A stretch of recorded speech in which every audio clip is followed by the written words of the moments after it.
I'm allergic to money. The minute it's in my pocket, somehow it flies out of my pocket.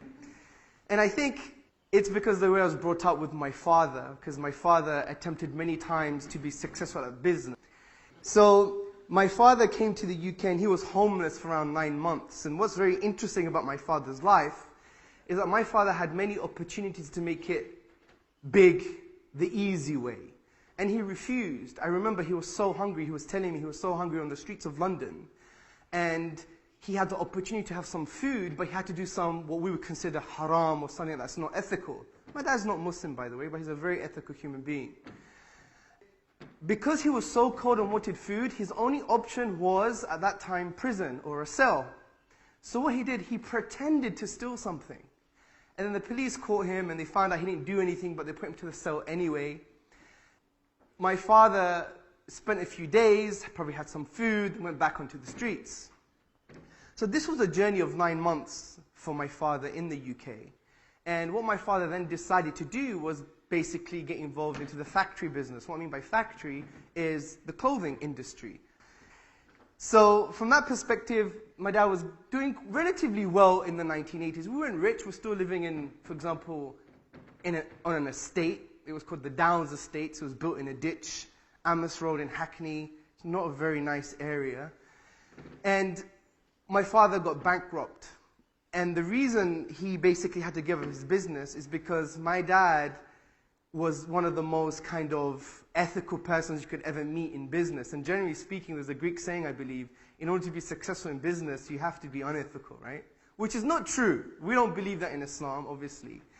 But from my dad's context, it was like a big test for him because he had two choices. Do I give money to pay for my people, the people underneath him? They had families and children. Do I give them money, their wage, because it was around Christmas period, so their children could eat, they could have a nice festive time? Or do I not give them the money so I could save my business and save my family? My dad, being my dad, he basically gave them the money. And he basically borrowed more money so he could feed his people. And that was the time when we were basically eating potatoes for 2 weeks. My mom's very creative. You could do so many things with potatoes, man. So after that, my dad was unemployed for, I think, a few years. Then he tried to open another business. And that failed. Then he tried to open another business, which is another factory business. And this time he took a lot of risks. So he had a partner, and he didn't insure any of his machines.